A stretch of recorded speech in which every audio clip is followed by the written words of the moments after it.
Hi everyone, my self Shobhit Jain.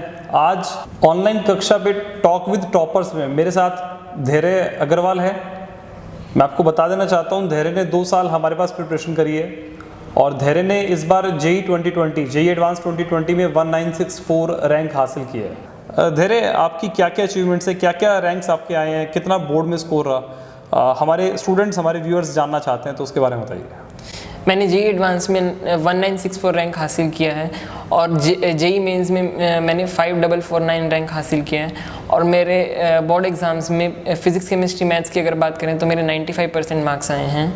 तो धैर्य, आपने IIT जेई प्रिपरेशन करने के बारे में कब सोचा और कब से प्रिपरेशन स्टार्ट करी?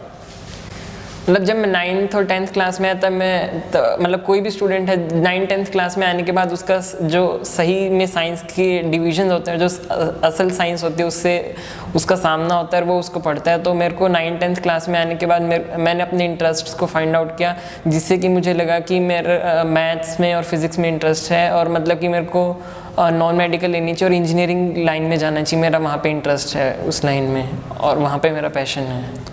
मैंने 11th क्लास में आने के बाद ही पूरी तरह कंसंट्रेटेडली प्रिपरेशन स्टार्ट की है। बट लेकिन 9th-10th में भी जैसे जो मान लो किसी टीचर से या किसी दोस्त से डिस्कस करने पे कुछ मान लो नई चीज़ सीखने को मिली, तो मैंने पूरी क्यूरियोसिटी के साथ और उस चीज़ को सीखा और उस चीज़ को जानने की कोशिश की। तो हिसार में आप रहते हैं, आपने कभी ये नहीं सोचा कि मुझे हिसार से बाहर जा करके कहीं प्रिपरेशन करना चाहिए? जनरली ट्रेंड रहता है कि बच्चे हॉस्टल्स में जा करके तैयारी करते हैं, तो कभी ऐसा ख्याल नहीं आया आपका 10th क्लास में जब आप थे? मतलब बाकी बच्चों को देख के मेरे को लगता था कि मेरे को भी कुछ ऐसा करना चाहिए, पर लेकिन फिर मैंने मतलब कि मैंने कुछ सीनियर से भी बात करी और मेरे को खुद भी ये फील हुआ कि हमें जो भी पढ़ाई करनी है वो तो मैंने खुद ही करनी है, बस एक अच्छी गाइडेंस की ज़रूरत है, जो कि मुझे लगा कि मेरे को हिसार में ही मिल सकती है।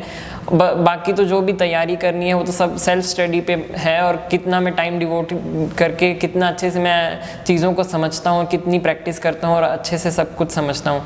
बस एक अच्छी गाइडेंस चाहिए होती है, जो कि मुझे हिसार में ही रहते हुए मिली। तो आपके प्रिपरेशन को हमने भी बहुत पास से देखा है। मतलब मैं स्टार्टिंग से बात करूँ तो आपने 11th क्लास में ही हमारे पास प्रिपरेशन करना स्टार्ट किया था। और आपके इस प्रिपरेशन के टाइम में फेवरेट सब्जेक्ट्स कौन कौन से रहे?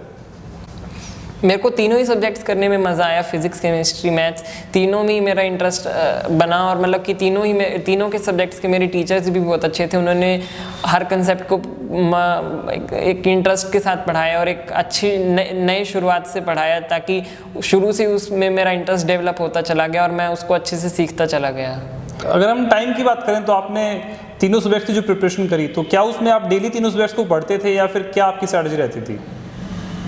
मतलब ज़्यादातर मैं तीनों सब्जेक्ट्स को ही प्रेफर करता था, क्योंकि जब आप रूटीन में क्लासेस जा रहे हो तो आपको तीनों ही करने चाहिए, ताकि आप तीनों के सब्जेक्ट्स के हिसाब से क्लास में भी कोप अप कर सको और आपके तीनों सब्जेक्ट्स अच्छे से चल सकें। क्योंकि अगर हम किसी एक को सब्जेक्ट को अगर वो करते हैं तो हो सकते हैं हम किसी क्लास में लैग कर जाएं, आगे की टॉपिक्स को समझने में हमें दिक्कत आए। अगर हम किसी सब्जेक्ट को एक दिन नहीं पढ़ते और अगले दिन क्लास में जाने में हमें हो सकता है कि क्लास में समझने में दिक्कत आए, तो हमें जो क्लास में जिस दिन पढ़ाया उसको अगली क्लास में जाने से पहले हमें ज़रूर एक बार अच्छे से रिवाइज़ कर लेना चाहिए, ताकि हम अगली क्लास में अपने टॉपिक्स को अच्छे से समझ सकें। इसका मतलब आप ये कहना चाह रहे हो कि डेली का काम डेली पे करो और जो भी आपको टॉपिक क्लास में कराया जा रहा है उस टॉपिक पे ध्यान दो और अच्छे तरीके से उसको प्रैक्टिस करो। हाँ जी। आपने इस पूरे 2 साल की प्रिपरेशन में कभी ऐसा हुआ कि प्रिपरेशन को लेकर के या फिर टेस्ट सीरीज के टेस्ट को लेकर के किसी भी कारण से स्ट्रेस आ रहा है, तो आपने उस स्ट्रेस को रिलीज करने के लिए क्या किया, या स्ट्रेस आया नहीं आपको? स्ट्रेस आता है थोड़ा सा जैसे जैसे हम आगे चलते हैं और 1 साल पूरा हो जाता है। जब हम 12th क्लास में आते हैं तब हमारे पास एग्ज़ाम भी हमें पास आता हुआ लगता है और हमें ये भी होता है कि हमें आगे चल के 11th क्लास का भी जो रिवाइज़ करना है, जो पीछे किया और जो 12th में नया आ रहा है और जो हम प्रेजेंटली पढ़ रहे हैं उसको भी हमने सब चीज़ों के साथ इकट्ठे कॉप अप करना है। तो स्ट्रेस तो डेफिनेटली आता है, बट उसके लिए हमें टीचर से गाइडेंस लेनी चाहिए और जो टीचर हमें गाइड करते हैं उसको हमें फॉलो करना चाहिए, क्योंकि टीचर की गाइडेंस हमारे लिए बहुत ही बेनिफिशियल हमेशा बेनिफिशियल होती है और वो उनका एक्सपीरियंस हमारे हमेशा काम आएगा।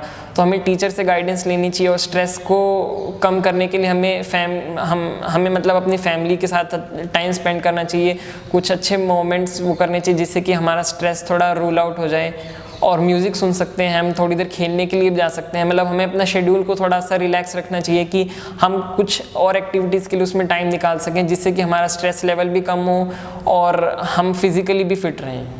तो मैं ये बात और जानना चाहूँगा, जिस तरीके से आपने बताया कि आप घर पे रहते थे और अपने पेरेंट्स के साथ ही रहते थे, ठीक है, और हॉस्टल नहीं था ऐसा कुछ कि जिस तरीके से बच्चे हॉस्टल में जाते हैं प्रिपरेशन करने के लिए, तो पेरेंट्स का कितना रोल रहा, पेरेंट्स ने कितना मोटिवेट किया, या फिर जब आप परेशान हुए तो पेरेंट्स ने कितना साथ दिया आपको? हाँ जी, पेरेंट्स का सपोर्ट तो बहुत ही ज़्यादा ज़रूरी होता है इस पूरी प्रिपरेशन में, क्योंकि काफ़ी लंबा समय हो जाता है। तो पेरेंट्स का साथ हमारे लिए बहुत ही ज़रूरी है।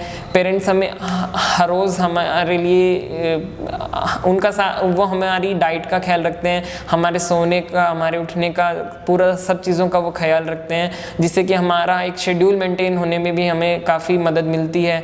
और हमारी फ़िज़िकल फ़िटनेस और वो भी बहुत ज़रूरी है, क्योंकि अगर हम फिज़िकली फ़िट होंगे तभी हम मेंटली उस जो हमारी प्रैक्टिस है और जो हमारी तैयारी हमें करनी है उस चीज़ को भी हम अच्छे से कर पाएंगे। तो पेरेंट्स का काफ़ी साथ ज़रूरी है, और हमें जब भी स्ट्रेस आए हम पेरेंट्स से बात कर सकते हैं, वो हमें कुछ गाइड कर सकते हैं, कुछ रिलैक्स कर सकते हैं। वो अपने खुद के एक्सपीरियंस से भी हमें कुछ हो सकता है कि उनके एक्सपीरियंस से भी हमें कुछ सीखने को मिले, और कुछ हम अच्छा हमारे जो स्ट्रेस है या जो परेशानियाँ आ रही हैं उनका हमें कोई समाधान मिले। ओके, तो फ्यूचर क्या प्लान है आपका? मतलब आपने कुछ सोचा अभी कि आप कौन से IIT जाने वाले हैं, या फिर आफ्टर ग्रेजुएटिंग फ्रॉम IIT आप क्या करने वाले हैं? अभी मतलब कि रैंक आ गई है, अब उसके हिसाब से मैं अपनी काउंसलिंग के लिए फॉर्म फिल करूँगा और उसमें IIT में जाने के लिए मैं वो करूँगा। अब उसमें जो भी मेरे को ऑप्शंस मिलते हैं और उस हिसाब से जो भी फील्ड मिलती है मैं उसमें अपनी इंजीनियरिंग परस्यू करूँगा। आप अपने जूनियर्स को क्या एडवाइस देना चाहेंगे? जूनियर्स आपके ये इंटरव्यू देख रहे होंगे और वो जानना चाहेंगे कि मतलब और किस तरीके से वो अपनी प्रिपरेशन को और शार्प कर सकते हैं। आपने 2 साल का टाइम लगाया प्रिपरेशन में और अच्छा रैंक हासिल किया, तो इससे जो भी आपने सीखा, कोई ऐसी एडवाइस जो आप स्टूडेंट्स को देना चाहें? स्टूडेंट्स को तो मैं ये कहना चाहूँगा कि जब वो 11th क्लास में आते हैं तब उनके सामने एक चैलेंज होता है कि एक अच्छी गाइडेंस की उन्हें कहाँ से मिल सकती है, एक अच्छे टीचर की वो। तो उसके लिए मैं कहूँगा कि उन्हें बहुत वाइजली डिसीजन लेना होता है, जहाँ मतलब वो जिस भी लोकेशन पे हैं, जिस भी जगह है, वहाँ के हिसाब से उन्हें एक अच्छा वाइजली एक डिसीजन लेना होता है। तो उसमें उन्हें काफ़ी सोच के चलना चाहिए और डिसीज़न एक ठीक टाइम तक डिसीज़न ले लेना चाहिए, ताकि वो अपनी प्रैक्टिस को शुरू कर सके। और उन्हें अपना शेड्यूल शुरू से ही ऐसा बनाना चाहिए कि उसमें कुछ वो और एक्टिविटीज़ कर सके, जिससे कि उनका शेड्यूल बहुत ज़्यादा हेक्टिक ना हो, और वो अपनी हेल्थ को भी अपनी हेल्थ भी उनकी अच्छी रहे, और एक उनकी एक ओवरऑल डेवलपमेंट भी साथ के साथ चलती रहे। और दूसरी बात मतलब मैं कहना चाहूँगा कि वो ज़्यादा स्ट्रेस ना ले। जैसे आगे जैसे तैयारी चलती है, बच्चों को मार्क्स कमाने से कई बार काफ़ी स्ट्रेस होता है, तो उसका वो स्ट्रेस ना ले। वो अपनी गलतियों को पहचानने की कोशिश करे कि क्या उनकी गलतियाँ रही हैं, क्या उन्होंने कहीं पे प्रैक्टिस कम की है, तो उसको प्रैक्टिस कर वहाँ पे उस टॉपिक की प्रैक्टिस करें। और अपनी कंपनी हमेशा अच्छी रखें, जो आपका फ्रेंड सर्कल है वो हमेशा अच्छा होना चाहिए, आपका वो आपको मोटिवेट करे, उनसे आपको मोटिवेशन मिले, और एक हेल्दी डिस्कशन होना चाहिए आपके फ्रेंड्स के बीच में, आपके और आपके फ्रेंड्स के बीच में। तो ये थे धैर्य अग्रवाल, जिन्होंने हमें बताया कि इनकी 2 साल की जर्नी किस तरीके से रही, उन्होंने किस तरीके से IIT एडवांस में रैंक हासिल किया। ऐसे ही हम टाइम पे आपको हमारे और भी स्टूडेंट्स से मिलवाते रहेंगे जिन्होंने कुछ अच्छे रैंक्स हासिल किए हैं, जो कुछ अच्छे इंजीनियरिंग कॉलेजेस में या मेडिकल कॉलेजेस में पढ़ाई कर रहे हैं। तो हमारे पास बच्चों ऑनलाइन कक्षा इस प्लेटफॉर्म पे ऑनलाइन एंड ऑफलाइन दोनों मोड्स में कोचिंग अवेलेबल है। ऑफलाइन कोचिंग हमारी हांसी और हिसार में अवेलेबल है। आप अगर इस टाइप के और इंटरव्यूज़ देखना चाहते हो टॉपर्स के, तो आप हमारे इस चैनल को सब्सक्राइब कीजिए, और ये इंटरव्यू आप बाकी स्टूडेंट्स के साथ शेयर भी कर सकते हो। और आपका कोई और सवाल है जो आप पूछना चाहें तो आप कमेंट बॉक्स में कमेंट भी डाल सकते हो। और अगर आप 9th या 10th क्लास में हैं और आप अगर फिज़िक्स से परेशान है, आपको ये लगता है कि फिज़िक्स डिफ़िकल्ट है या आपको न्यूमेरिकल सॉल्व करने में परेशानी होती है, तो इस चैनल के प्लेलिस्ट सेक्शन में हम लोगों ने फिज़िक्स की वीडियोस अपलोड करी हैं, आप वहाँ से हेल्प ले सकते हो। और अगर आपकी कोई क्वेरी है तो आप वहाँ पे कमेंट में डाल करके हमें बता सकते हो, हम आपकी हेल्प करेंगे। इसके अलावा हमारे पास 9th से लेकर के ड्रॉपर बैचेस तक सब अवेलेबल हैं। आप अगर हमारा कोई भी कोर्स ज्वाइन करना चाहते हो तो आप हमें डिस्क्रिप्शन बॉक्स में एक लिंक है, उस लिंक पे क्लिक करके आप डिटेल्स दे सकते हो, हमारी टीम आपसे कॉन्टेक्ट करेगी।